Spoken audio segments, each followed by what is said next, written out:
Bueno, pues parece que ya está todo listo. También vamos a utilizar el capítulo este que les puse ahí. Si lo tienen a mano, o sea, también vamos a ver aquí directo del capítulo del libro que les puse. Pues ahorita vamos a estar utilizando los dos. Ok, entonces lo principal es empezar con este concepto de función, que es la base del cálculo. O sea, las funciones son los objetos a los que les vamos a aplicar las técnicas de cálculo, la derivada en este trimestre y el siguiente, pues, la integral. Entonces hay que saber muy bien qué es una función.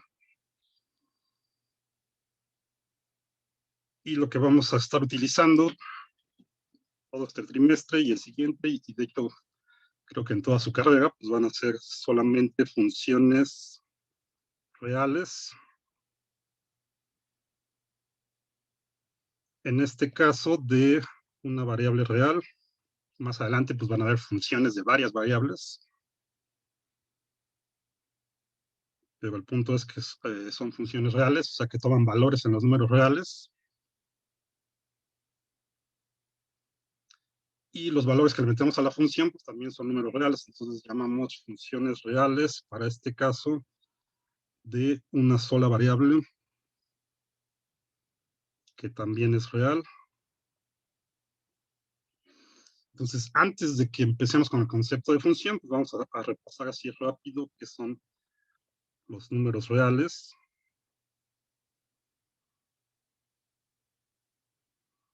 El conjunto de números reales que denotamos así con una R de ese tipo, números reales. Y bueno, pues es sencillo, podemos empezar con los números naturales.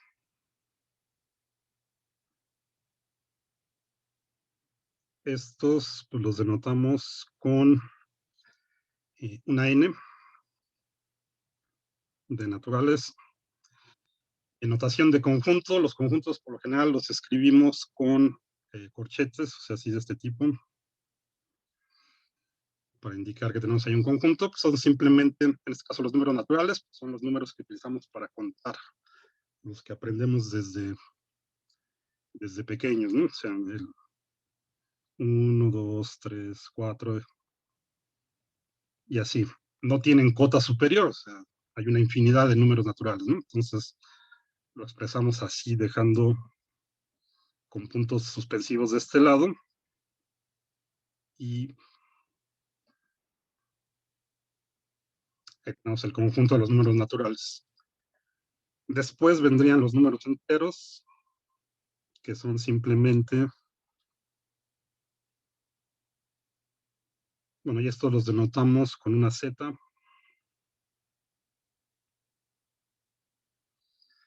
Sería el conjunto de todos los naturales más el negativo de todos los naturales más el cero. Entonces lo podemos escribir así como 0, más menos 1, más menos 2, más menos 3 y así, ¿no? Tampoco tiene una cota superior, ¿no? Hay una infinidad de números enteros. Bueno, en inferior, porque aquí en realidad nos estamos metiendo ya los negativos. Entonces nos podemos ir a números enteros negativos muy grandes, no tienen cota inferior, y a números enteros positivos muy grandes tampoco tienen cota superior. Bueno, entonces, si se fijan, pues aquí es claro que el conjunto de los números naturales está contenido en el conjunto de los números enteros, ¿ok? Porque nos quedamos nada más con los enteros positivos y quitamos el cero, pues aquí están todos los naturales. Entonces, en notación de conjunto decimos que los naturales están contenidos en el conjunto de los números enteros. Y este símbolo como de C, pues significa que es contenido, ¿no? Es para notación de conjuntos, para indicar que el conjunto de la izquierda está contenido en el de la derecha. Vamos a poner así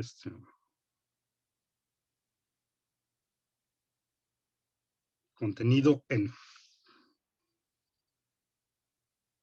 Bueno, después de los números enteros, pues tendremos los números racionales.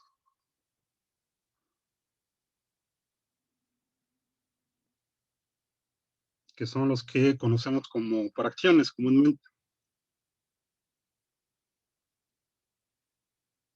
A los racionales se les denota por una Q. Y esto lo podemos poner así en notación de conjuntos, como son los números de la forma A entre B, tales que A y B son enteros,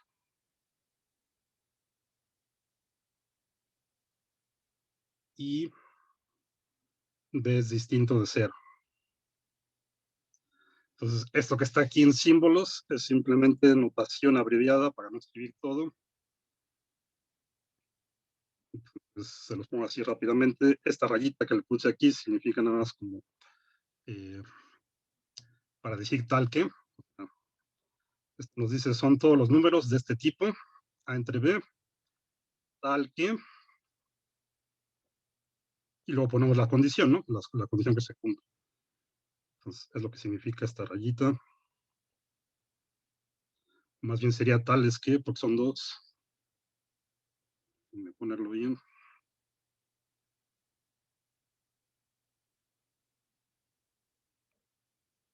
Son todos los números de la forma A entre B, tales que A y B pertenecen al conjunto de los números enteros. Entonces, fíjense acá este otro símbolo, que se parece a una E, es el equivalente de este, pero para elementos.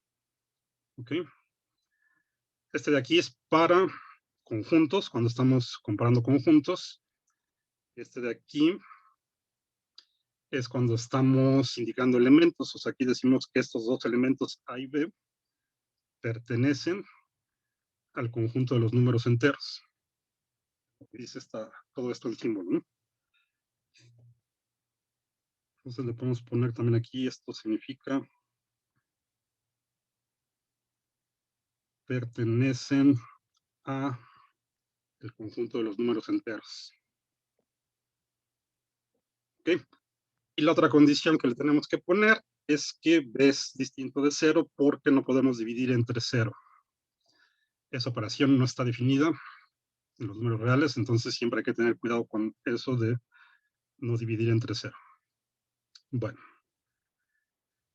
esos son los números racionales. Entonces, pues son, como les decía, lo que comúnmente llamamos fracciones. Ahora, si le piensan un poco, pues se van a dar cuenta que aquí también están contenidos todos los enteros. ¿Sí? Porque cualquier entero lo podemos poner como una fracción. ¿Okay? Sería una fracción impropia, por ejemplo, si queremos el 2, pues lo podemos poner como 4, como 8 entre 4, 4 entre 2, como sea, ¿no? Esto a final de cuentas es una fracción, pero esto nos da el entero 2, ¿no? Y así, o incluso podríamos ponerlo como 2 entre 1. Hay muchas formas de escribirlo. Si quisiéramos el negativo, pues simplemente lo ponemos como menos 2 entre 1, ¿no? Esto a final de cuentas es una fracción que nos da este entero. Es decir, todos los enteros, todos los que tenemos aquí, los podemos poner de esta forma de fracción. Incluso el 0, porque aunque no podemos dividir entre 0, pues el 0 sí puede estar arriba. En el numerador podemos poner que el 0 es igual a 0 entre cualquier número, ¿no? Menos el mismo 0, ¿no? Por ejemplo, 0 entre 4, pues es 0. Entonces, de hecho, en los racionales están contenidos todos los enteros.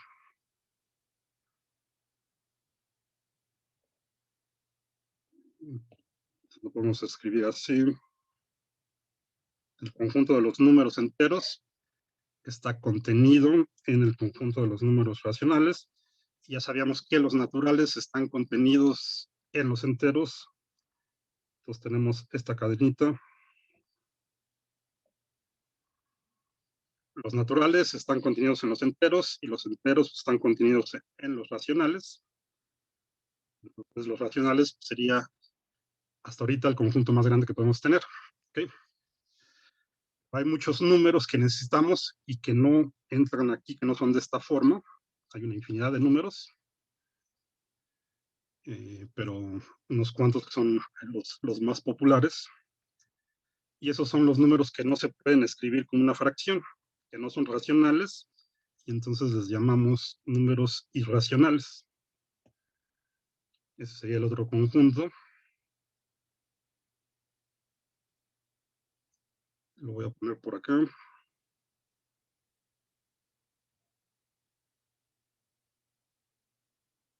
Entonces también tenemos que considerar los números irracionales.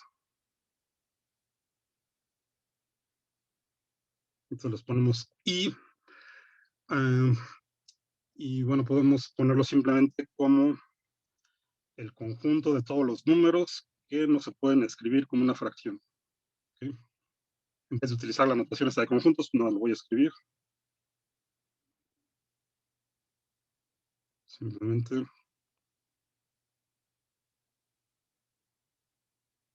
son el conjunto de números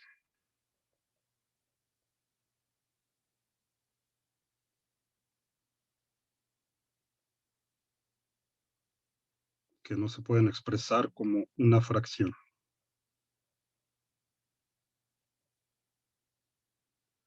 El más famoso de todos, pues tal vez sea pi.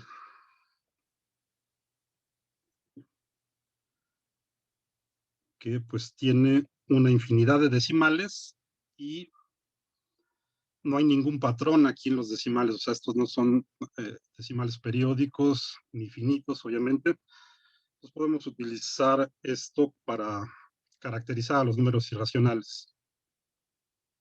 Voy a poner irracionales.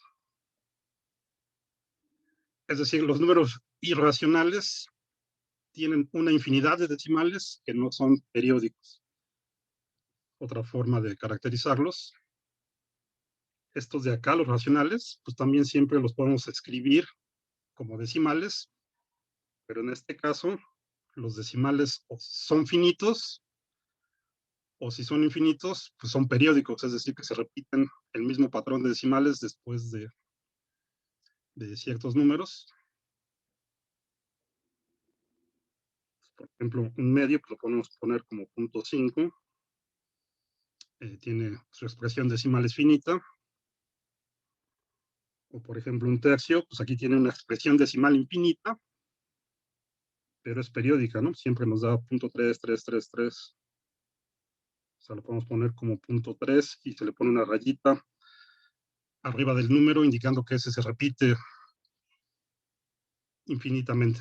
¿Okay? Entonces todos los racionales pues tienen estas formas decimales finitas o infinitas pero periódicas. Los irracionales no, como pi. ¿Okay? No tiene, su expresión decimal es infinita y no tiene ningún patrón periódico. Entonces, aquí también tenemos una infinidad de números, pero pi es el más famoso, otros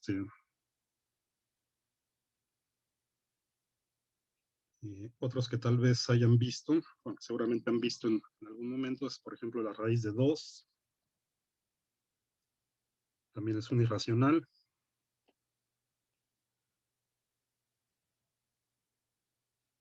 Si lo quitan en la calculadora, pues van a ver que les da así varios decimales. Y el número e, que vamos a ver la próxima semana, asociado a la función exponencial. Este también es irracional.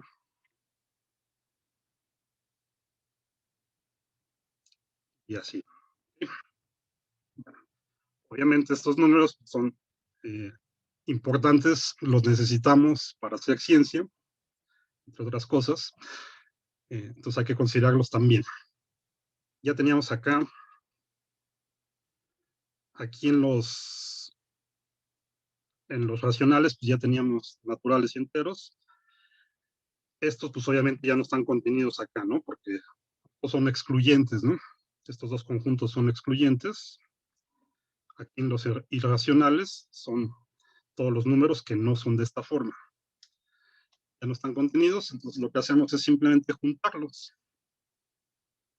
Juntamos el conjunto de los números racionales con el conjunto de los números irracionales y a eso le llamamos los números reales, que son los con los que vamos a trabajar. ¿Okay? Entonces, el conjunto de los números reales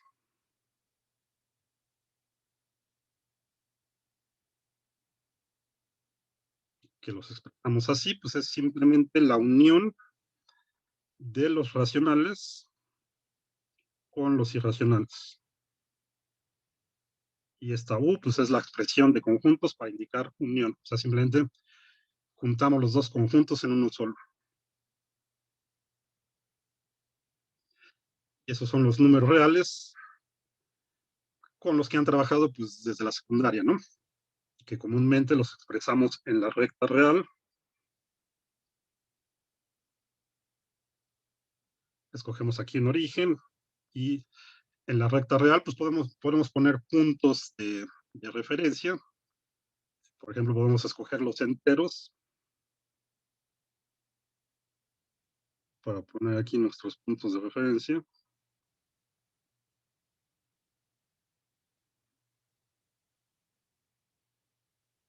Tenemos así.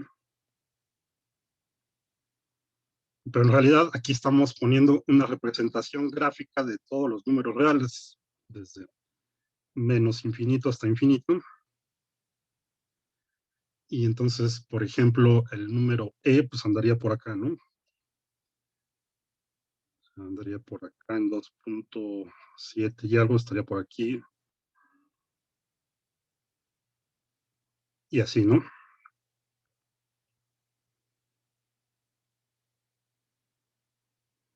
Ok, o sea, decimos que los números reales son densos en el sentido de que entre cualesquiera dos números reales siempre podemos encontrar otro número real, sin importar qué tan cerca estén, ¿sí? Eso quiere decir que sean densos. Entonces, en realidad, aquí, aunque estamos poniendo nada más los enteros como referencia, pues aquí estamos suponiendo, tenemos todos los números reales. No hay huecos en nuestra recta, o sea, en cada punto de la recta siempre va a haber un número real. Bueno, y qué otra cosa quería decirles de aquí. Bueno, y acuérdense que los números reales pues, también tienen una relación de orden, ¿no? O sea, conforme nos movemos de izquierda a derecha, los números que están más a la derecha pues, son más grandes que los que están a la izquierda.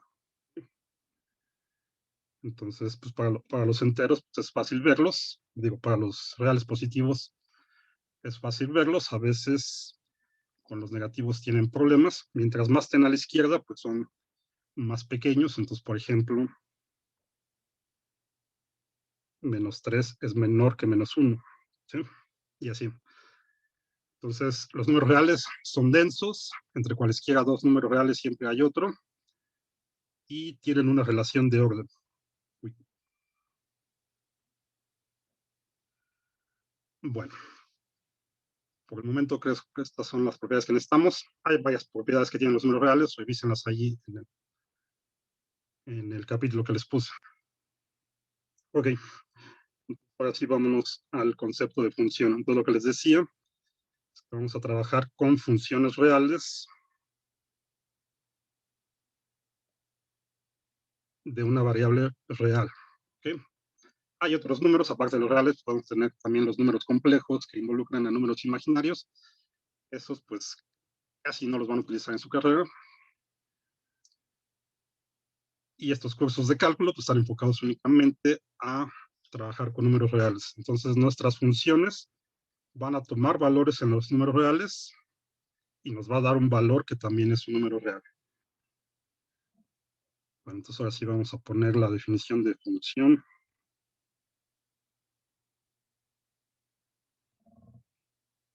Y eso es muy sencillo.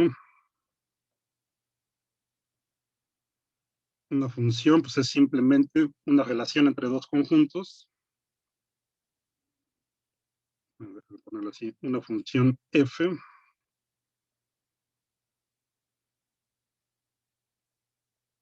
es una relación entre dos conjuntos Por el momento les voy a llamar A y B. De manera que a cada elemento de A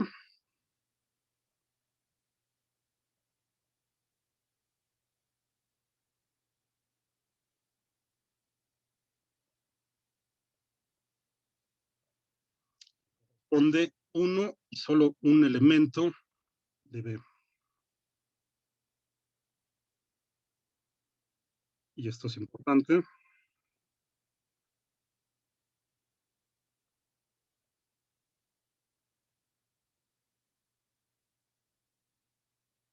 El elemento que le corresponde de B, pues le llamamos f de x, o bueno, hoy vemos esto a la anotación.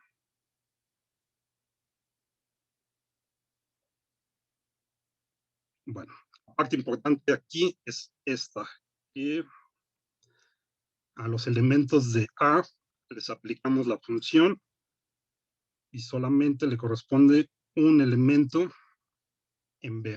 ¿Ok? Bueno, entonces pues lo podemos poner, bueno, vamos a poner ahorita primero así en forma de diagrama.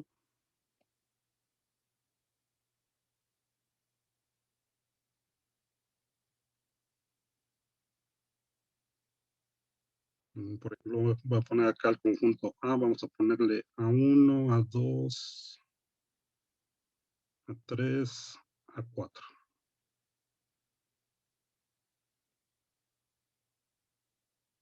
Así nomás para ejemplificar, suponemos que este es nuestro conjunto A, los tenemos aquí estos elementos.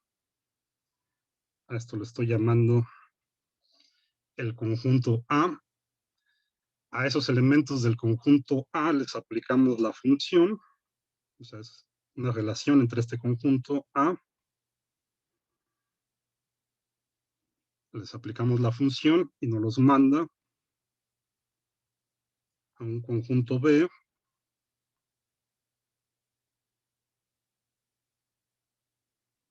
De manera que acá en el conjunto B vamos a tener los valores que nos den de la relación de cada de estos elementos del conjunto A. Entonces, por ejemplo, acá vamos a tener f de A1, f de A2 y así.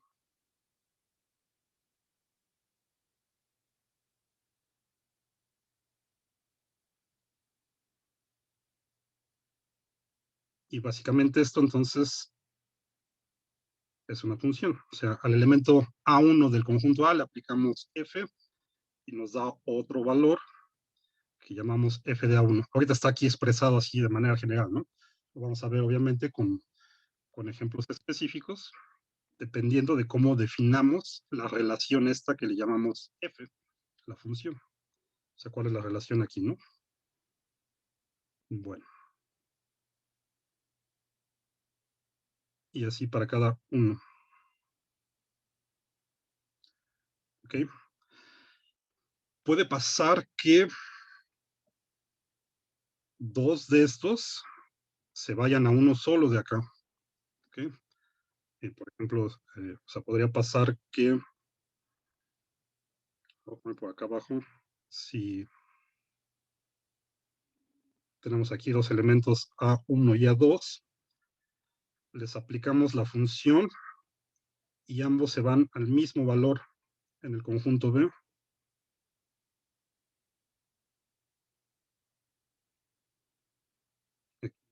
Aplicamos la función y acá nos daría el mismo valor. O sea, eso querría decir que f de A1 es igual a f de A2. Eso sí puede pasar. Lo que no puede pasar es que un solo elemento de aquí se vaya a dos elementos distintos de acá. Es lo que nos dice aquí esta condición. ¿Okay? Eso es lo que no podría pasar, porque tendríamos una ambigüedad, ¿no? O sea, si, por ejemplo, si aquí este A1 le asignáramos dos valores distintos en B, Y vamos a ponerle, por ejemplo, FA1 y otra letra para indicar. Bueno, es que no quiero ponerle otra letra.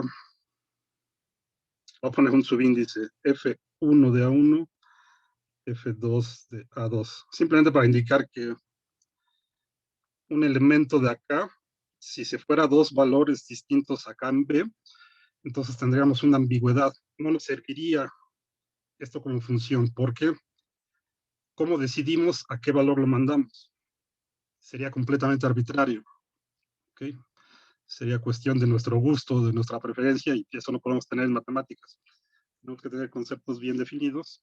Para que esto sea utilidad, entonces, no puede pasar que un solo elemento de aquí se vaya a dos de acá. ¿Okay? Entonces no sería una función.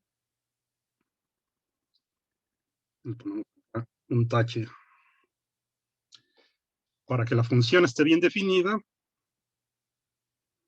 a cada elemento de aquí le corresponde un solo elemento de acá.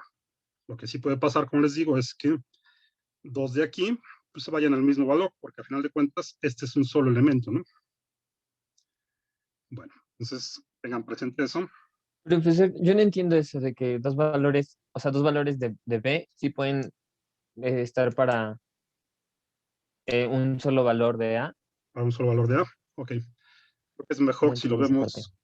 lo vemos con un ejemplo concreto. Aquí se los puse así en general, nada más para que lo tengan ahí, pero vamos a verlo con un ejemplo concreto y ahí va a quedar más claro. Ok. Y, bueno, antes de ver el ejemplo concreto, entonces, al conjunto de donde la función toma sus valores se le llama el dominio de la función, y el conjunto de todos los valores que nos da se le llama el rango de la función. ¿Okay? Entonces, en realidad aquí, este conjunto A, le vamos a llamar el dominio de la función.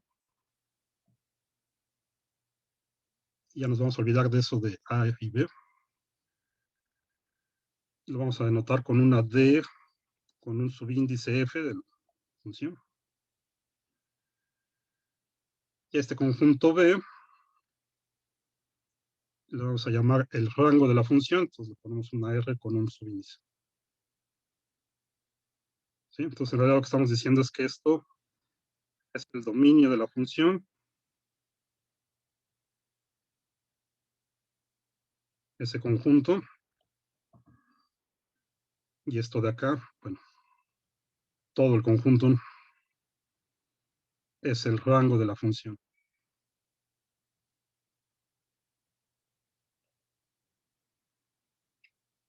¿Ok? Pues entonces, acuérdense, el dominio son todos los valores de donde la función toma su input, o sea, eso es lo que metemos aquí. ¿Sí? Dominio. Le aplicamos la función, nos da otro valor, juntamos todos los valores que nos da la función y a eso le llamamos el rango de la función. Bueno, eso es lo que les decía de que vamos a tener funciones reales de una variable real, pues quiere decir que este conjunto, el dominio, siempre va a ser un subconjunto de los números reales o puede ser todos los números reales. Y este de acá, pues también va a ser un subconjunto de los números reales o puede ser todos los números reales.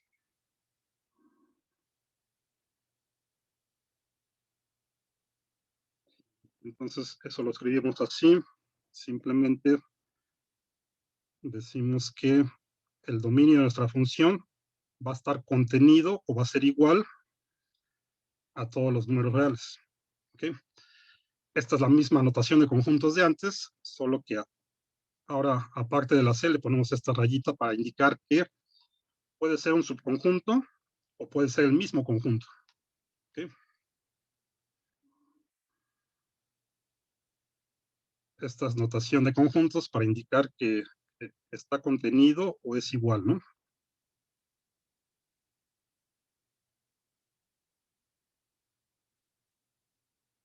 Y lo mismo para el rango también, siempre va a ser ya sea un subconjunto de los números reales o todos los números reales. de las funciones con las que vamos a trabajar. Bueno, entonces ahora sí vamos a esto de... Entonces lo que necesitamos pues es especificar cuál es la regla de correspondencia. O sea, aquí simplemente cuál es la relación, ¿no? O sea, aquí le puse relación, también le llamamos a eso la regla de correspondencia entre los dos conjuntos, que es lo que nos especifica la función. La manera más sencilla pues, es simplemente escribiendo su expresión algebraica. No siempre son funciones algebraicas, poniendo explícitamente cuál es la expresión. Por ejemplo, vamos a ver el ejemplo, un ejemplo muy sencillito.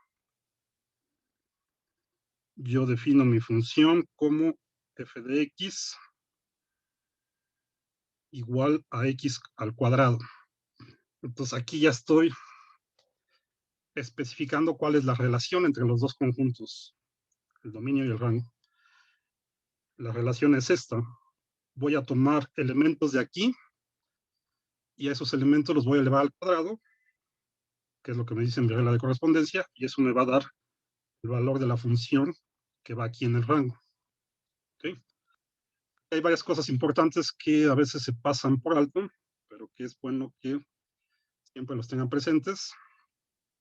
Para empezar aquí la notación. No quiere decir, este paréntesis que tenemos aquí no quiere decir que estamos multiplicando la f con la x, sino quiere decir que estamos indicando una función. Entonces, esto se lee como f de x. No decimos f por x, decimos f de x. Y lo que está dentro del paréntesis es nuestra variable a la que le estamos aplicando la función. Entonces, también a esta de acá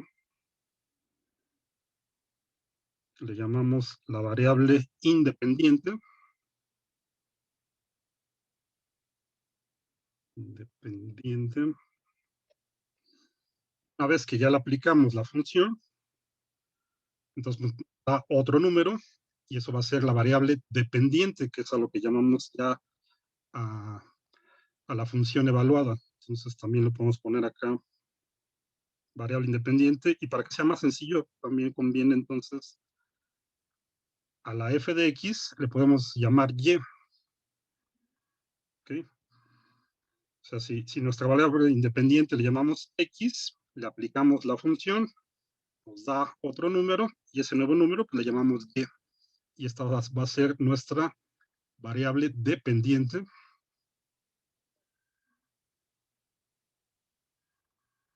Entonces, esto sería variable dependiente. Y otra cosa es que, bueno, aquí le puse igual, pero en realidad, pues esto no es una ecuación, ¿no? No quiere decir que el lado izquierdo sea igual a esto, sino es más bien una definición. Estoy diciendo que mi función la voy a definir con esta regla de correspondencia. ¿Okay? Bueno, entonces aquí está en general, o sea, aquí estoy diciendo que para cualquier x que esté en mi conjunto del dominio, o sea, para cualquier elemento de este dominio que le voy a llamar x, lo elevo al cuadrado y eso me da mi variable y, que es lo que llamo f de x. Y ahorita vamos a lo que me preguntabas. Entonces, los números que metamos aquí los podemos evaluar. Entonces, con este mismo ejemplo, pues podemos tener si evaluamos mi función en algún número, por ejemplo, f evaluada en -2.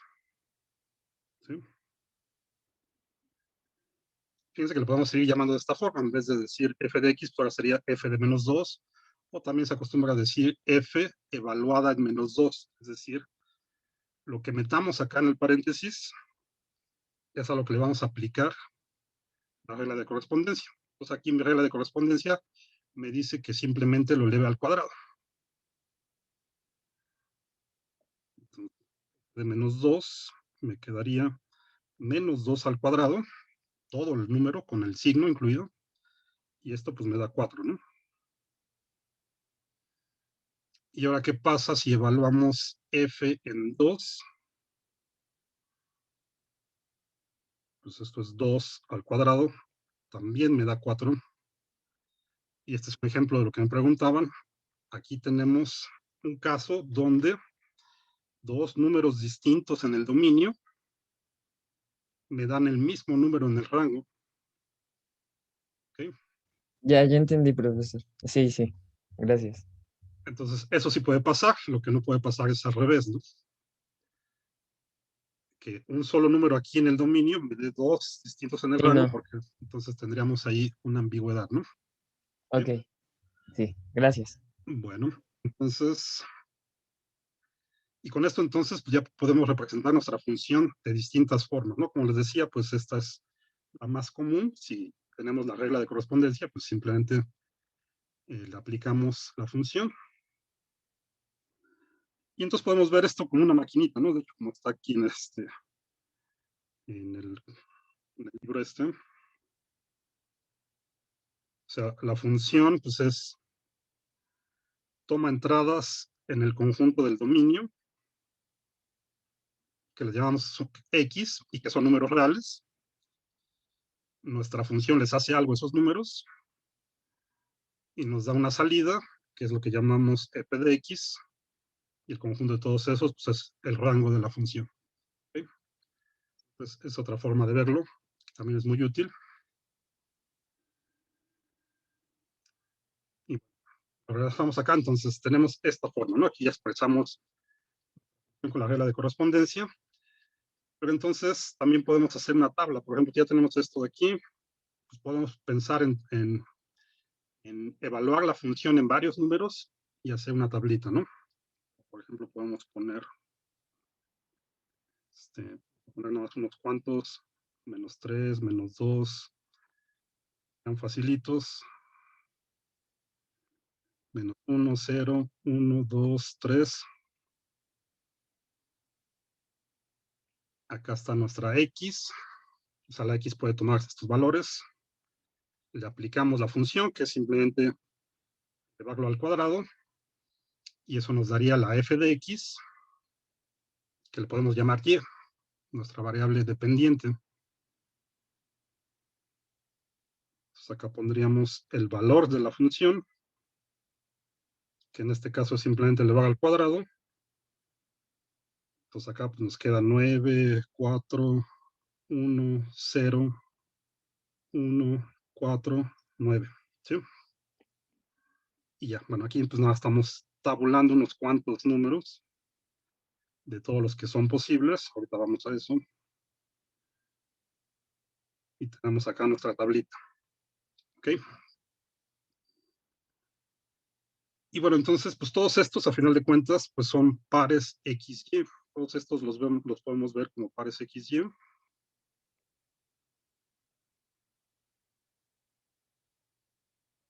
Bajo la función, tenemos ahí varios pares XY, y entonces los podemos graficar.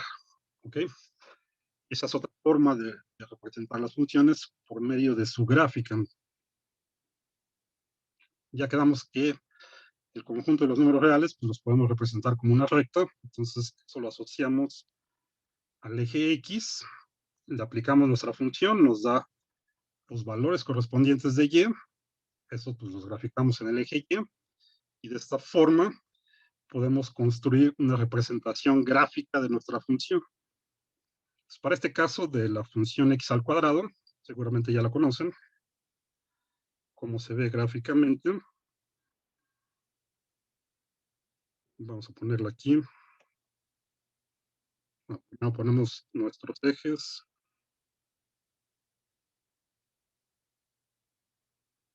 Aquí no está, no lo voy a poner así en una escala que me quede muy bien, pero pues espero que se entienda la idea.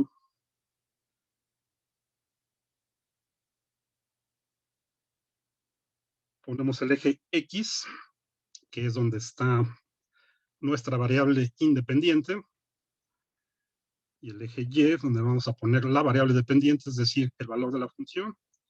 Hacemos nuestra tablita con la función y graficamos varios puntos.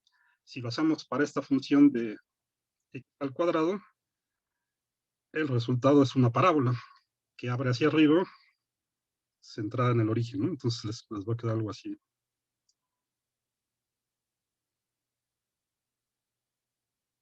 Y que es simétrica con respecto al eje Y, ¿no? Bueno, ahí está medio fea mi parábola, pero se entiende. Entonces aquí en realidad pues estoy haciendo un poco de trampa porque no estoy graficando cada uno de esos puntos, ¿no? Pero ya tengo idea de cómo va. El punto es que cada uno de estos pues va a ser un par x, y, donde y pues es el valor que nos da la función aplicado a x. ¿Okay? Bueno, y aquí se ve también muy bien en esta representación gráfica, porque, por ejemplo, para los números negativos nos da el mismo valor que para los positivos correspondientes, ¿no? O sea, es simétrica con respecto al eje Y. Entonces, como les decía, aquí tenemos 2 y acá menos 2, nos va a dar el mismo valor acá, que sería 4, ¿no? Y así. ¿Okay? Entonces, podemos graficar varios puntos para tener una idea de cómo va la gráfica. ¿Cómo sabemos que realmente es así y que no hace cosas raras entre cada punto que graficamos? Pues hasta el momento no sabemos. Para poderlo saber, tendríamos que graficar más puntos entre, por ejemplo, entre estos dos, para saber si realmente aquí va así. Entre estos dos, pues tendría que graficar más puntos y más puntos y más puntos. Mientras más puntos tengan tabulados y graficados, pues mejor va a ser la representación y mejor van a tener una idea. Ahora, en principio tenemos una infinidad de puntos que habría que graficar, ¿no? O sea, esto no es un método práctico. Para estas funciones sencillas, pues sí, con algunos puntos ya tenemos una idea buena de cómo va. Pero justo una de las herramientas que vamos a aprender con el cálculo es que utilizando la derivada ya no tenemos que estar graficando muchos puntos, sino que podemos saber cómo va la gráfica de la función y eso nos va a servir mucho para ver cómo va cambiando la función, ¿no? Al final de cuentas, en nuestro caso, las funciones las vamos a asociar a modelos matemáticos que describan la naturaleza, ¿no? O sea, para hacer ciencia necesitamos un modelo matemático que se aproxime a la descripción de la naturaleza y nos va a interesar ver cómo van cambiando esas funciones, ¿no? Y esa es una de las utilidades del cálculo, ¿no? Que nos permite eso de manera eficiente, pero bueno, es uno de los objetivos de lo que van a aprender este trimestre, ¿no? En principio, pues podemos graficar ahí varios puntos. Obviamente, pues también podemos meterla en una graficadora, en el software, y pues nos da la función ya, ¿no? Bueno. Pero entonces esta es otra forma de representar la función. Decimos que esta es la representación gráfica de la función. Esto entonces, pues es justo nuestra función y igual a f de x, que en este caso es x al cuadrado. ¿Okay?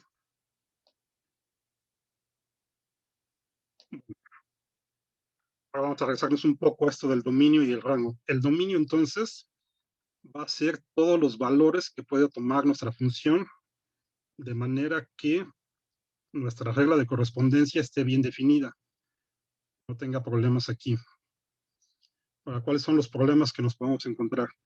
Hay dos operaciones que no están permitidas en los números reales. Una es la división entre cero, como ya les había dicho, y la otra es que no podemos tener raíces pares de números negativos. ¿Okay? Esos casos los tenemos que excluir de, de los dominios de nuestra función, según la regla de correspondencia, ¿no? Entonces, siempre en el dominio de la función hay que excluir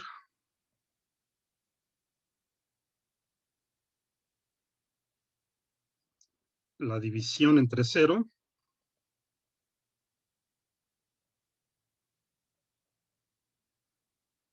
y que no tengamos raíces pares de números negativos, ¿no?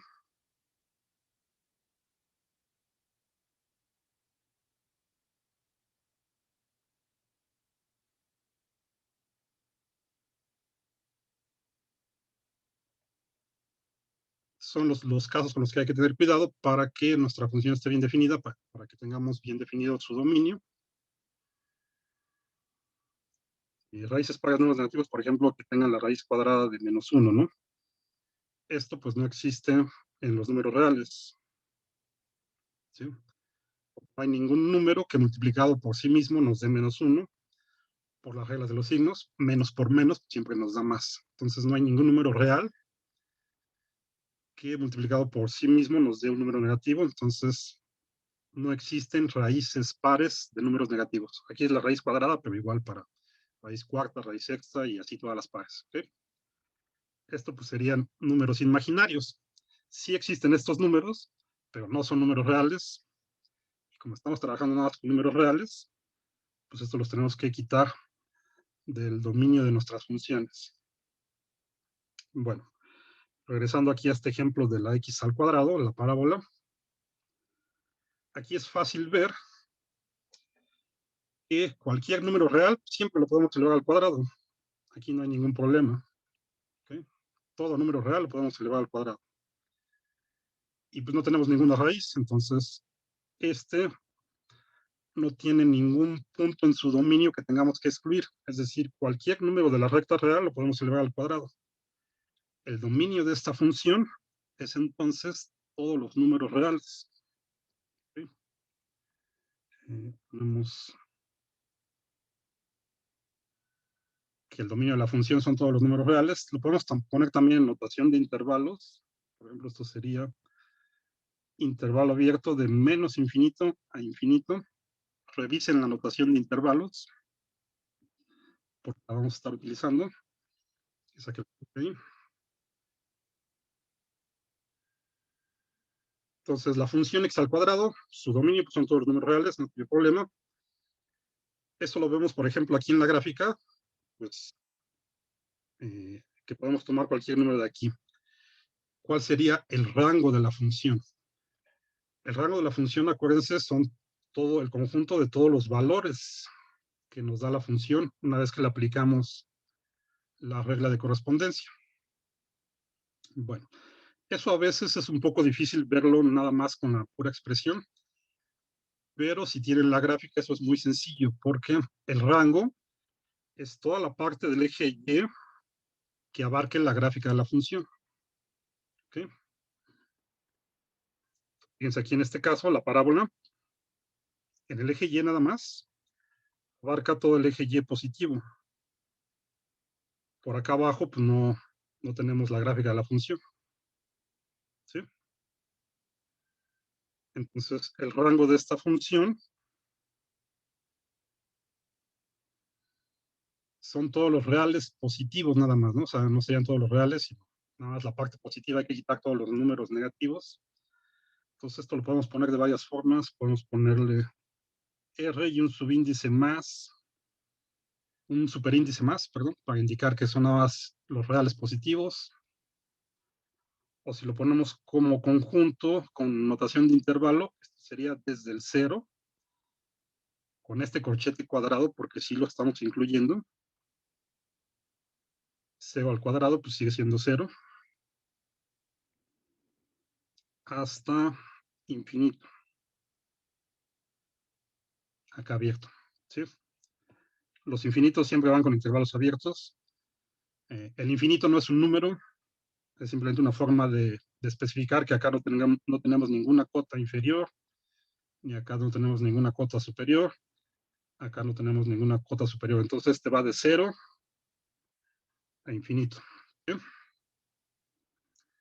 Bueno, entonces por lo general de la gráfica pues es fácil el rango. En este caso, pues es un ejemplo muy sencillo, pues también lo podemos sacar de aquí, ¿no? Porque como estamos elevando al cuadrado, pues esto siempre nos va a dar un número positivo, por lo mismo que les decía, ¿no?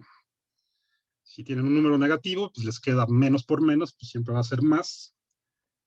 Entonces, de aquí es fácil ver que esto siempre nos va a dar un número positivo y entonces rango, pues son todos los reales positivos. ¿De acuerdo? Entonces, perdón, Sí, los cuadrados siempre nos van a dar positivos. siempre, siempre. No Y hay los forma. cubos sí pueden darnos negativos, ¿verdad? Los cubos sí nos pueden dar negativos, efectivamente. Por ejemplo, si tienes -1 al cubo, pues te queda -1 por -1 por -1. Ok. Entonces te queda menos por menos más, por otro menos, pues menos. ¿Sí? Así es. Pero aquí en el caso de esta función que es cuadrática, pues siempre va a ser positiva, ¿no? Ahora, no todas las funciones cuadráticas son siempre positivas. Esta nada más tiene que ser al cuadrado, sí. Pero podemos mover nuestra parábola por acá, por ejemplo, que eso lo vamos a hacer dentro de un par de semanas. Y sí tendría partes negativas, ¿no? Pero esa ya no es, esa es otra función. ¿Okay? Esta de aquí solita, la x al cuadrado, pues siempre les da valores positivos. ¿Sí? Ok. Bueno. Ok, entonces creo que esto era lo importante de aquí. Entonces acuérdense de estas formas de representar a la función mediante su regla de correspondencia, haciendo una tabla de valores x, y su representación gráfica. Bueno, vámonos a ver unos ejemplos rápidos de estos que están acá.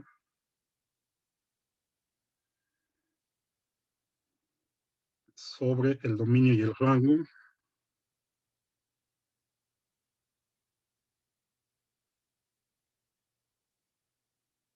Estos que están aquí, por ejemplo.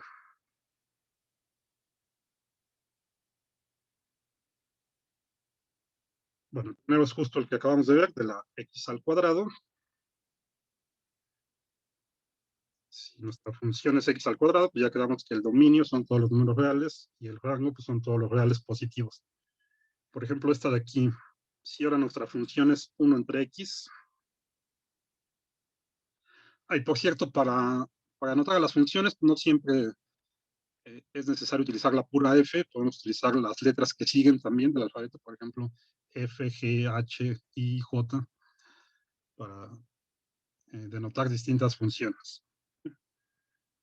Entonces digamos que ahora tenemos esta función g de x, que la defino como 1 entre x.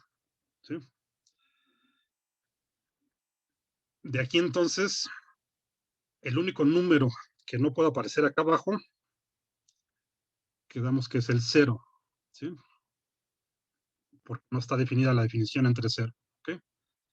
Cualquier otro número que no sea 0, pues sí lo podemos poner aquí, no tiene ningún problema. Eso quiere decir que del dominio de la función tenemos que quitar el 0, y eso es lo que dice aquí. O sea, podemos irnos desde menos infinito hasta 0, aquí con un intervalo abierto. O sea, acuérdense que cuando tenemos un paréntesis que indica intervalo abierto, quiere decir que este número no lo incluimos. ¿Sí? Entonces vamos desde menos infinito hasta 0, y luego a partir de 0, sin tocar al 0, hasta infinito. ¿Ok? Eso sería con la notación de intervalos. Una forma más compacta de escribir esto mismo sería poner el dominio de G es igual a todos los números reales menos el 0. Esto sería como notación de conjuntos, y esto sería en la notación de intervalos, pero es exactamente lo mismo. Aquí estamos diciendo que al conjunto de todos los números reales le quitamos el elemento 0, y ese es nuestro dominio. ¿No? El rango de esta función pues es un poco más difícil verlo directamente de aquí de la expresión. También lo pueden graficar. Esta función inversa, al final de cuentas es una función inversa porque está 1 entre x, la van a estar utilizando mucho. Entonces conviene que se la aprendan. Si la grafican, esto es una hipérbola centrada en el origen.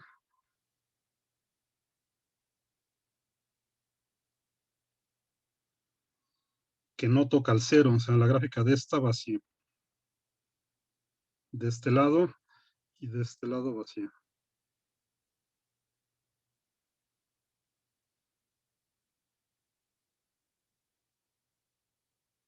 Ok, ahorita se la estoy poniendo porque ya sé cómo va, pero para poder hacer esta gráfica, pues como les digo en principio, no tenemos las herramientas del cálculo y no tenemos ningún software donde graficarlo, pues tendríamos que darle muchos valores aquí a X y graficando muchos puntos para tener una idea de cómo va la función. Bueno, se las puse aquí nada más para que vean rápido cuál es el rango. Entonces, acuérdense que el rango es simplemente lo que abarca en el eje Y.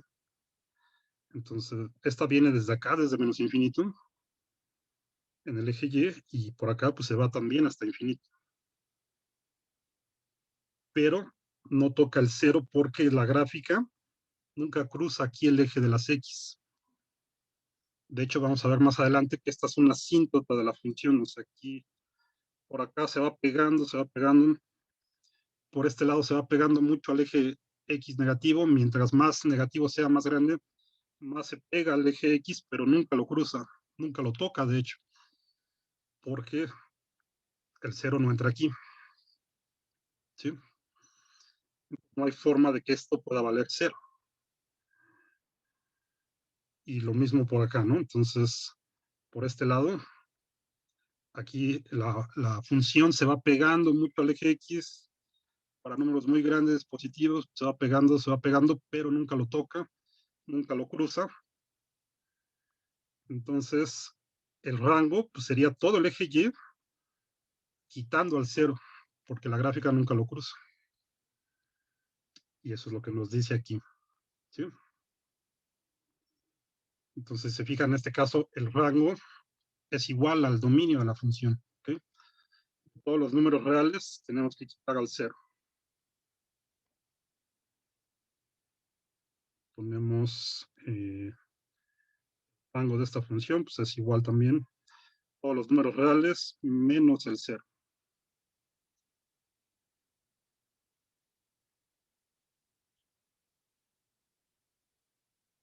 ¿Ok? Ahora fíjense, por ejemplo, en estas que son raíces. Entonces, como quedamos, hay que quitar las raíces, y son raíces cuadradas, ¿no? Entonces, acá adentro no podemos tener números negativos. Para esta que está aquí solita, nada más la raíz cuadrada de X, entonces es muy fácil ver cuál sería el dominio, por ejemplo, ¿sí? Simplemente quitamos todos los números negativos. No pueden aparecer ahí, ¿sí? Empezamos desde el cero.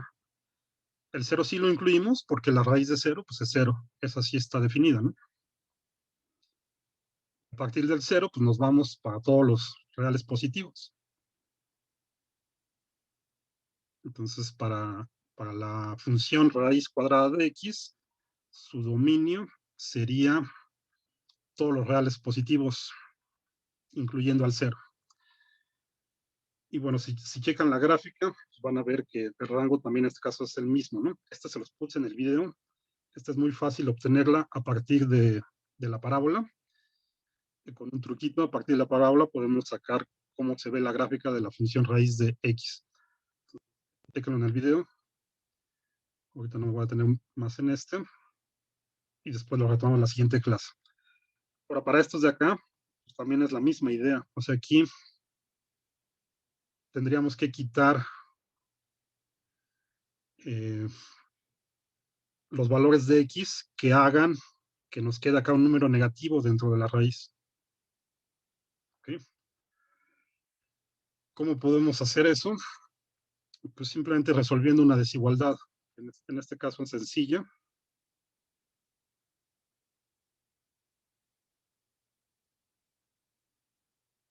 O sea, lo que está dentro de la raíz, que es 4 menos X, no puede ser negativo.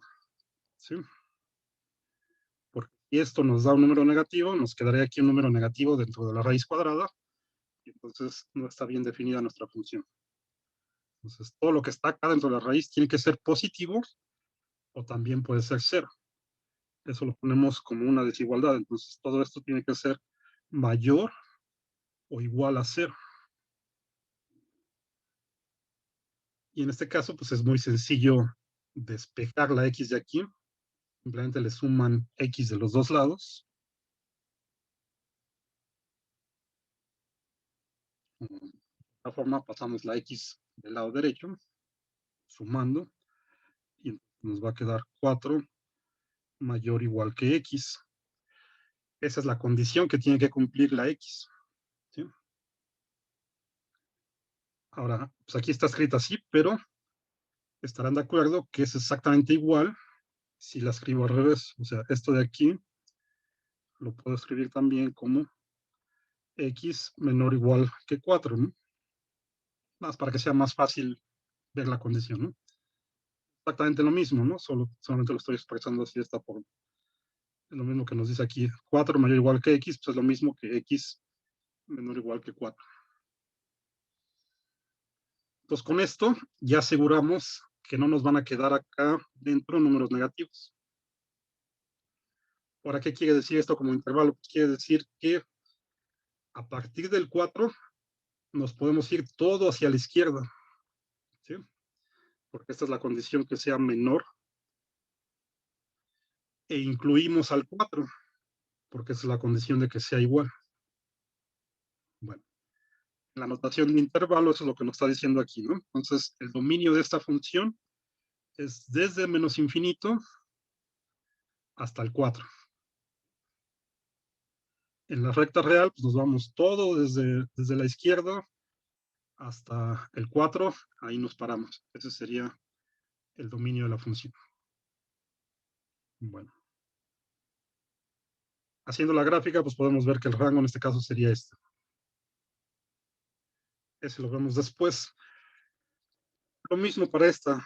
Esta también se puede hacer con una desigualdad. Igual que aquí. Esta es un poquito más difícil. Intenten hacerla porque aquí tendrían dos casos. Pero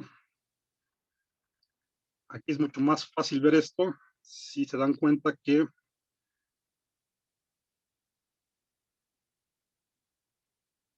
fíjense, lo voy a escribir acá. Y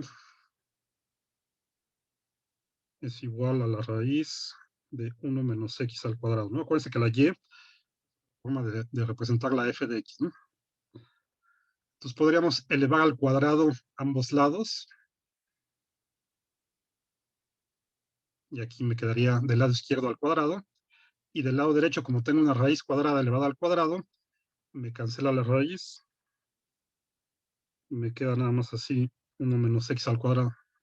¿Sí? Luego paso la x cuadrada que tiene un signo negativo, la paso al lado izquierdo positivo. Me queda y cuadrada más x cuadrado igual a 1. Lo que es lo mismo, x cuadrada más y cuadrada igual a 1. Y si se acuerdan, esta es la ecuación de un círculo centrado en el origen con radio 1. Entonces de aquí nos podemos ir para atrás. Y entonces, ¿qué es esta función que tenemos aquí con la raíz? Como estamos tomando aquí la raíz positiva, o sea, siempre por default, y eso lo vemos con más detalle en la próxima clase. Si no especificamos aquí nada, es que estamos tomando la raíz positiva, ¿no? Porque hay que tener un poco de cuidado con eso. Estamos tomando la raíz positiva, entonces eso quiere decir que de lo que originalmente era un círculo, nos estamos quedando con la parte positiva. Entonces, esto sería un semicírculo de radio 1. Creo que por aquí estaba, a ver si aquí lo tenía. Por cierto, eso también está en el video. Aunque ahorita se lo estoy diciendo así medio rápido porque se nos está acabando el tiempo. Chequenlo también en el video. Y lo retomamos la siguiente clase. Vamos, dejen ver ahorita rápido si... sí, aquí está. Fíjense que... Y de hecho esto nos sirve para terminar con esta parte.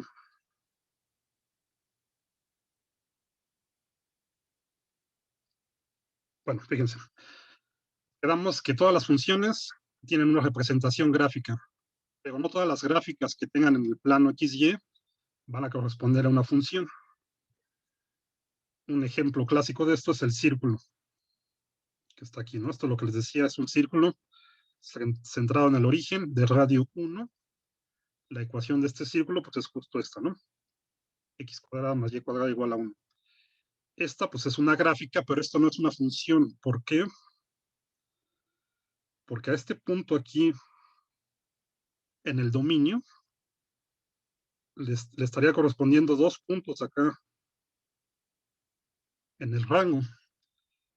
Y acuérdense que eso no se puede, ¿sí? Tendríamos un elemento del dominio, tendría 2 valores distintos en el rango. Entonces, esto es una gráfica, pero no es una función. Y una manera fácil de saber si una gráfica es una función es hacer esto que se llama la prueba de la recta vertical. Simplemente trazan una recta vertical como esta que está aquí, que cruce la gráfica de la función. Si la cortan 2 puntos distintos o más, pues quiere decir que esto no es una función, ¿sí? Bueno, pero de aquí sí podemos obtener una función si partimos el círculo en 2, acá en el eje X, y nos quedamos ya sea nada más con la parte positiva, le llamamos el semicírculo superior, o con la parte negativa, que sería el semicírculo superior. Si nos quedamos con la parte positiva, es justo lo que teníamos más arriba, ¿no? Esto que les decía. Y sería como despejar la Y aquí de la ecuación del círculo. Despejamos la Y, nos quedamos con la raíz positiva, entonces tenemos esto. Bueno, en principio, así nada más de la expresión algebraica, pues es un poco difícil ver cuál es el dominio y cuál es el rango, pero ya que sabemos que esto es un semicírculo, y es muy sencillo, ¿no? El dominio pues, es simplemente de menos 1 a 1. De hecho, aquí hay un error. Este debe ser menos 1. ¿Sí? El dominio de esta función es el intervalo que va de menos 1 a 1. Y el rango, pues es lo que abarca la gráfica en el eje Y. Abarca desde 0 hasta 1 también, ¿no? Porque acuérdense que esto tiene radio 1. El rango de esta función va a ser de 0 al 1, incluyendo. Bueno, y si nos quedamos con la raíz negativa, también les pongo un menos, tendríamos el semicírculo inferior. ¿Ok? Esos son ejemplos rápidos. Este ejemplo del semicírculo y de las raíces vienen ahí en el video. Vamos a dejarlo aquí y esto lo retomamos la siguiente clase, ¿no? Okay. Gracias, profesor.